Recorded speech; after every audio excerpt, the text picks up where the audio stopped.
The year is 2023. In an office at the University of Illinois, a man named Dr. Alistair Finch stares at a spreadsheet. The numbers do not make sense.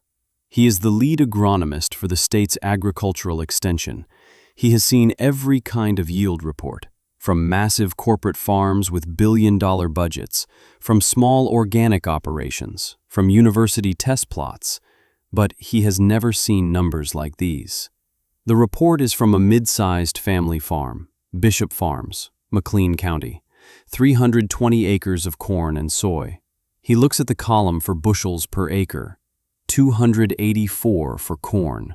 That is 30 bushels higher than the county average. It is 10 bushels higher than the best test plot at the university. He looks at the fuel consumption data, 0.4 gallons per acre tilled. The newest machines, the ones with the bleeding-edge tech, they average 0.6. He looks at the nitrogen efficiency rating. It is almost perfect, almost zero runoff. The algorithm he is running flags the data as an anomaly, an error, a statistical impossibility. Finch scrolls to the bottom of the report. There is a small section for equipment notes. Primary tractor, 2012 John Deere 8360R. His brow furrows. A 2012 model. That's a good machine, but it is a decade old. It does not have the onboard processing. It does not have the advanced sensors. It cannot be this efficient. It is not possible. Then he sees a small handwritten annotation, a footnote added in ink. Control system, Bishop OS version 7.2. Proprietary. Bishop OS. He has never heard of it. It is not a commercial product. Not from Trimble, not from Ag Leader, not from Raven. He leans back in his chair. The room is silent except for the hum of his computer. He pulls up the county ownership records for the farm. Sarah Bishop, widow. He remembers the name now. He pulls up an old file from the Farm Credit Bureau, a notice of delinquency. Dated March 2013, a warning of foreclosure. He looks at the foreclosure notice. Then he looks back at the impossible yield numbers on his screen. The pieces do not fit. A farm on the brink of collapse. A widow running a decade-old tractor. Outperforming the most advanced agricultural systems on the planet. Dr. Finch feels a chill run down his spine. Something happened on that farm. Something that does not fit in a spreadsheet. This is a story about a locked box. A story about a key that did not exist. And a girl who decided to forge one. We tell the stories of people who were told no. The people who were told it was impossible. The people who refused to listen. If you believe those stories deserve to be heard, subscribe to this channel. Because what happened in that barn in 2013, it did not just save a farm. It started a quiet revolution.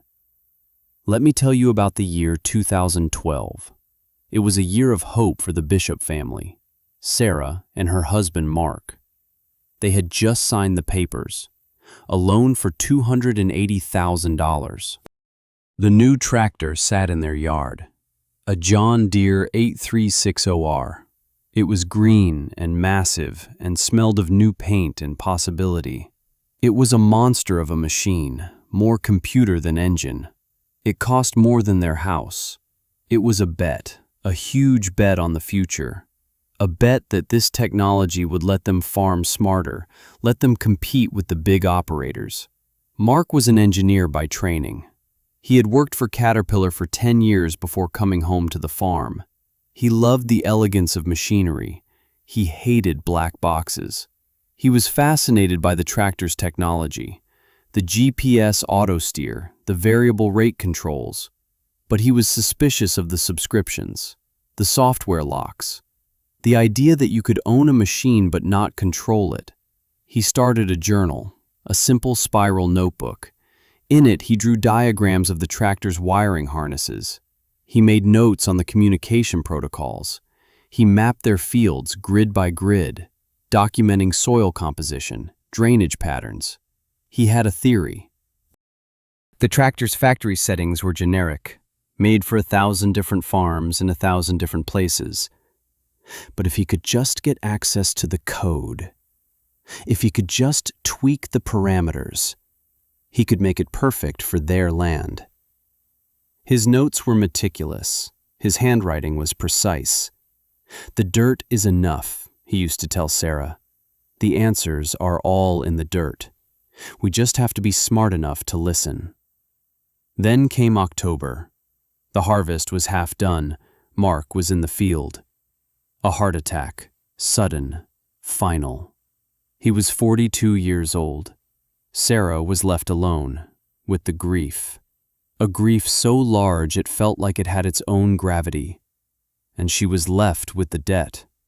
The $280,000 loan. The payments were crushing, and a letter arrived from the dealership. A polite reminder. "Your Starfire GPS subscription is about to expire."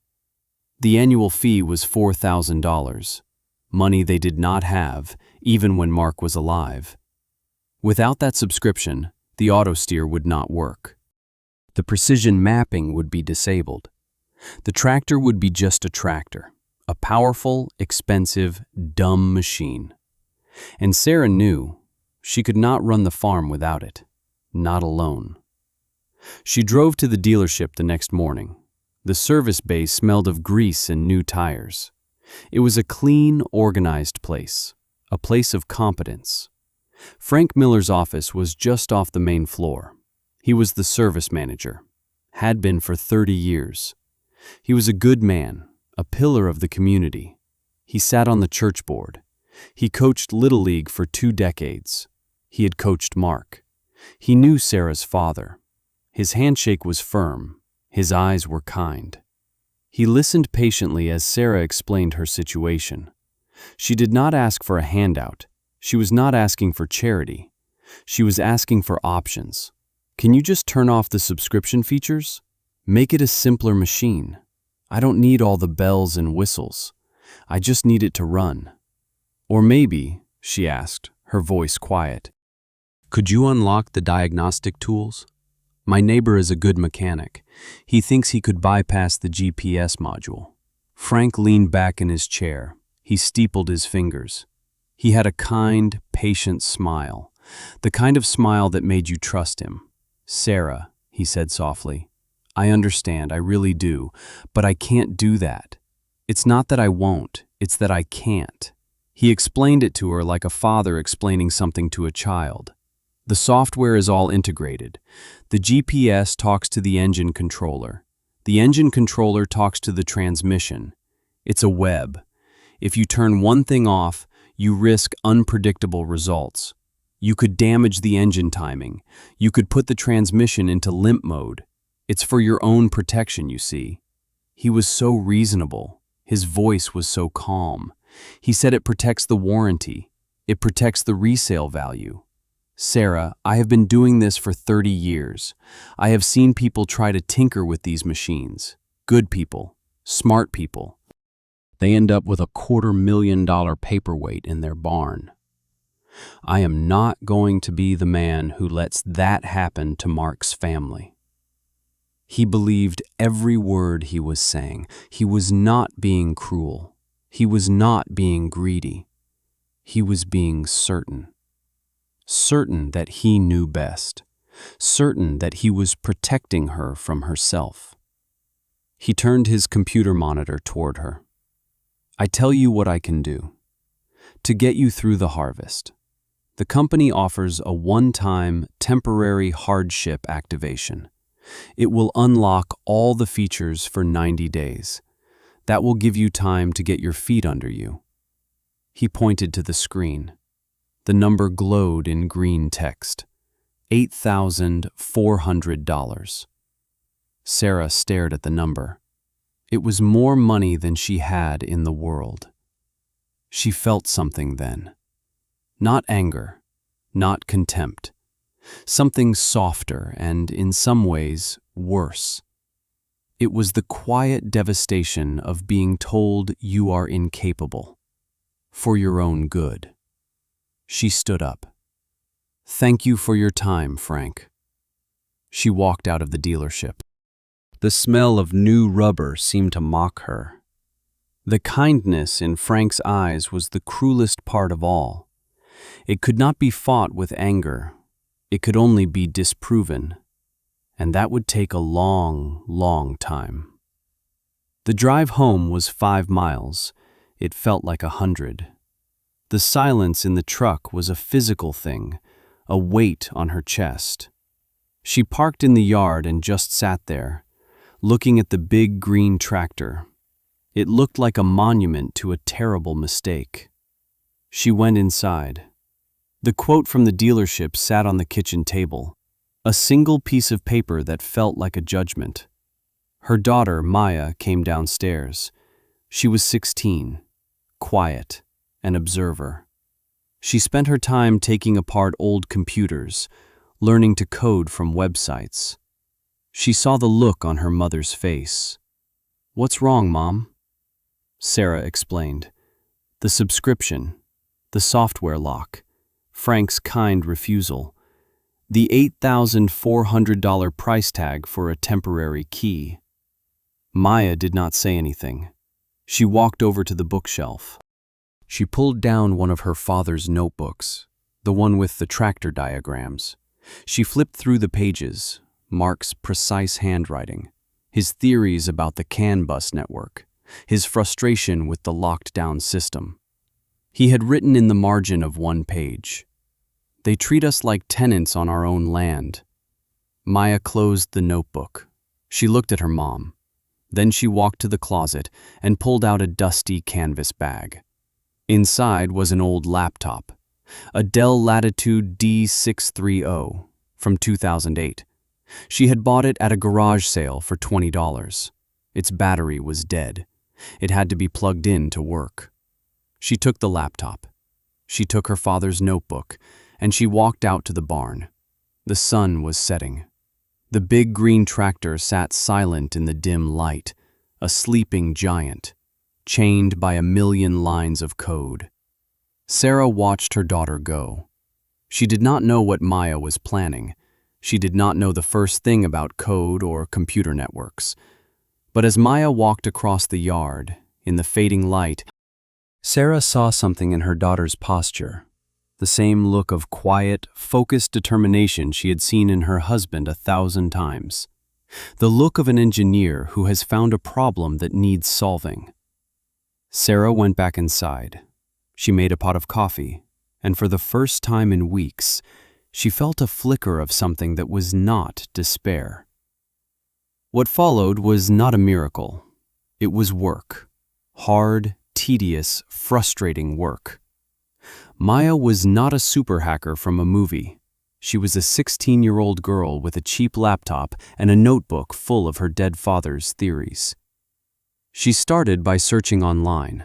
She found a forum for Ukrainian farmers. They were trying to do the same thing, trying to make their machines work without paying exorbitant fees to a distant corporation. Someone on that forum had posted a pinout diagram for the 8360R's diagnostic port. It was a treasure map. Maya ordered a CAN bus adapter from a seller in China. It cost $15. It took a week to arrive. When it came, she plugged it into the Dell laptop. She plugged the other end into the tractor's port. And she just listened. She ran a simple sniffer program and watched the data flow. Her computer screen filled with hexadecimal code, a waterfall of numbers and letters. It was a foreign language. But her father's notebook was a Rosetta Stone. He had already identified some of the key message IDs, the code for engine RPM, the code for GPS status. He had done the groundwork. He had drawn the map. Maya just had to walk the path. She spent the first night just capturing data, thousands and thousands of packets. She saw the heartbeat signal from the GPS module, a constant ping that told the main computer everything was okay. The subscription was active.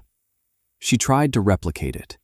She wrote a simple script in Python, A few lines of code to send that same heartbeat signal from her laptop. She turned the key. The tractor's main screen flickered to life. The error message about the expired subscription was gone.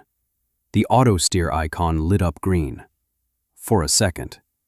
Then the screen went red. Security lockout. A digital handshake had failed. The main computer had sent a challenge, and her simple script had not known the response. This was the hard part, the encryption. She spent the next week trying to crack it. She failed, again and again. The encryption was too strong. She was ready to give up. She sat in the barn, her head in her hands, defeated. She flipped through her father's notebook again, looking for an answer he might have found. And she saw a note she had overlooked, a question he had written to himself. Is the vulnerability in the code or in the hardware? She realized her mistake. She was trying to break down the front door. Maybe there was a window left open somewhere. She went back online. She didn't search for encryption cracks. She searched for hardware schematics of the engine control unit, the ECU, the tractor's brain. She found a service manual for an older model, one from 2009. It mentioned that the ECU's firmware could be updated directly by connecting to pins on the circuit board itself. She read about a known exploit. In an older version of the firmware, a bug that created a backdoor. It was a long shot. She had to open the ECU, a black box sealed with industrial epoxy. The words of Frank Miller echoed in her head. A $250,000 paperweight. She took a deep breath. She found her dad's old drill press.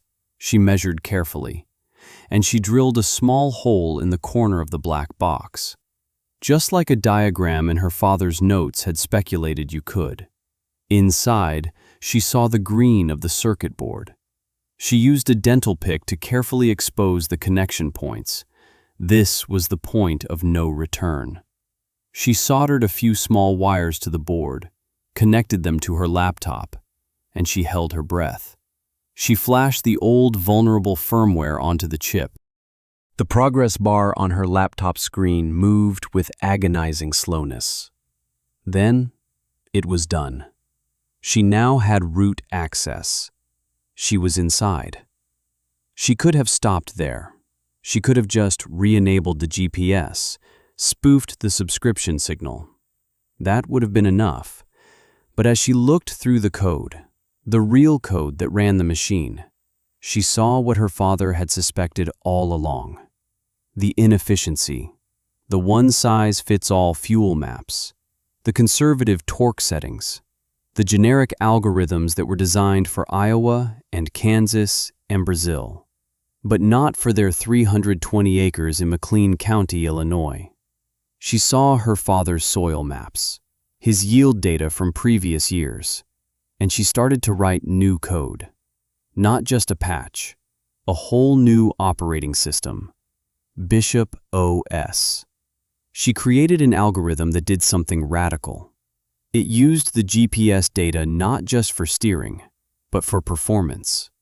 When the tractor entered a patch of field her father had marked as dense clay, her code would adjust the fuel injection timing. It would change the transmission's shift points. It would give the engine exactly the power it needed. No more, no less. It was something the manufacturer's engineers had never done, because they designed for 1 million farms. Maya was designing for 1. The first time it worked. The first time the tractor started and ran on her code. It was 3 in the morning, a cool night in late April. Sarah came out to the barn, unable to sleep. The tractor's engine was humming, a deep, steady, powerful sound. The big LCD screen in the cab was not showing the familiar green and yellow logo. It showed a simple black screen with a single word in clean, white text. Bishop OS. Maya was asleep in the driver's seat, her laptop open beside her. Sarah looked at her daughter, and she looked at the screen. and she knew. Her daughter hadn't just forged a key, she had built a better lock, and it belonged to them. Have you ever been told you couldn't do something? Not by an enemy, but by a friend. By someone who genuinely believed they were protecting you from yourself. That is the loneliest wall to climb, because you can't fight their kindness with anger. You can't argue with their certainty. You can only fight it with results, and results take time. Let us know in the comments if you've ever had to prove a kind person wrong, because what Sarah and Maya did with those results, that is where this story becomes bigger than just one farm. It is where the quiet revolution began. The year is 2013, the first harvest with Bishop OS. Sarah drove the tractor herself. She watched the fuel gauge barely move. She watched the yield monitor on the screen climb higher than it ever had before. When the numbers were tallied, fuel costs were down 18%. Seed costs were down 10%. Their corn yield was up 12%. They made the bank payment. And for the first time, there was money left over. Frank Miller saw Sarah at the grain co-op that fall. He smiled his kind smile. "Heard you had a good year, Sarah. Glad to see it. How did you ever get that tractor running right?" Sarah just smiled back. "A neighbor helped out Frank. He was a real lifesaver." Frank nodded, satisfied. He was a good man. He was happy for her. He did not understand. He did not need to. The year is 2015. Maya is a freshman at the local community college, studying computer science. Every night she refines the code. Bishop OS version 3.0 is released.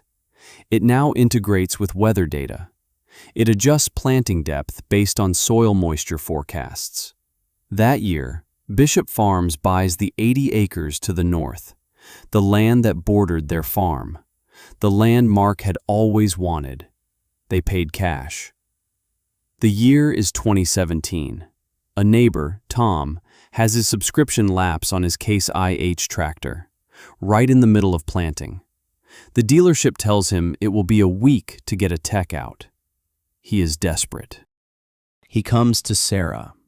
He has heard the rumors. He asks if she can help. Maya spends a weekend in his barn. She discovers that the core architecture is surprisingly similar. The CAN bus signals are different, but the logic is the same. She adapts her code. She builds a small, self-contained unit, a tiny Raspberry Pi computer in a weatherproof box. It plugs into the diagnostic port. It overrides the factory settings. It runs a version of Bishop OS. She gives it to Tom. She does not ask for money. The Bishop box is born. It becomes an underground legend, a rumor whispered from one farmer to another at the feed store. The year is 2019. Bishop Farms buys another 160 acres, the parcel on the other side of the creek. They pay cash. They now own 3 older tractors, a John Deere, a Case IH, a New Holland, all bought used, all for pennies on the dollar because their electronics were outdated. All of them run Bishop OS. Their operating costs are half of their neighbors. Their yields are consistently in the top 5% of the county. Frank Miller watches from a distance. He is the manager of the whole dealership now. He sees the new grain bins go up at the Bishop place. He sees the new truck they buy. He hears the talk at the co-op. Some of the older farmers are skeptical. They call it reckless. They say she is voiding the warranty, playing with fire. But the younger farmers, the ones struggling with their own repair bills and subscription fees, they ask questions. They drive by the Bishop farm slowly, watching, wondering. The year is 2022. Maya graduates from the University of Illinois. summa cum laude, a degree in computer engineering. Her senior thesis is titled Distributed Control Systems for Legacy Agricultural Hardware, an Open Source Approach. It wins a national award for innovation. An article is written about her in a farming magazine. It mentions the Bishop box. A month later, a letter arrives. From the legal department of John Deere. It is a cease and desist order. It claims patent infringement. It threatens a lawsuit. Sarah is terrified. Maya is not. That night, she goes online. She creates a repository on GitHub, a website for sharing code. She uploads everything. The source code for Bishop OS, the hardware schematics for the Bishop box, the research notes, her father's original diagrams. She posts a single message on a farming forum. This belongs to all of us now. The next morning, the project has 1,000 copies. It is being forked, downloaded, and translated by programmers around the world. In Poland, in Brazil, in India. The revolution would not be televised. It would be compiled. The year is 2024, 11 years after Sarah walked into Frank Miller's office. The dealership is quiet. The service bay is often half empty. Sales of new equipment are down. The right to repair movement is all over the news. Farmers are holding on to their old equipment, doing their own repairs, afraid of the new models with their unbreakable software locks and mandatory subscriptions. Frank Miller is 1 week from retirement. His hair is gray now. He feels tired. He drives his Ford F-150 out to the Bishop farm. He has not been there in a decade. The place is transformed. The old farmhouse is renovated. The barns are freshly painted. A new machine shed stands where an old corn crib used to be. Sarah meets him in the yard. She is older, too. Her face is lined from the sun, but her eyes are clear. She looks strong, content. Frank doesn't know what to say. The words feel stuck in his throat. He finally just says it. His voice is hoarse. I heard about what Maya did. All these years, I was wrong, Sarah. He tells her that he has had a lot of time to think. He tells her he thought he was protecting her from breaking a machine. He did not realize he was trying to protect a business model that was breaking the farmers. Sarah does not gloat. There is no triumph in her voice, no hint of, I told you so. The quiet devastation is in her kindness. She just nods. Come with me, Frank. She takes him to the original barn. The old 8360R tractor is parked inside. It is clean, perfectly maintained. She climbs into the cab and turns the key. The engine hums to life. The monitor glows with the simple Bishop OS interface. She looks down at him from the driver's seat. You were worried I would break it, Frank. You were not wrong to be worried. But you were worried about the wrong thing. The machine is not the asset.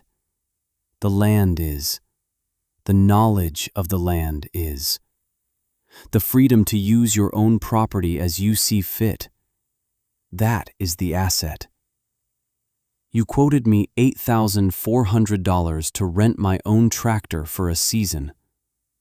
My daughter gave me the keys forever, for the price of a $15 adapter and a $20 laptop.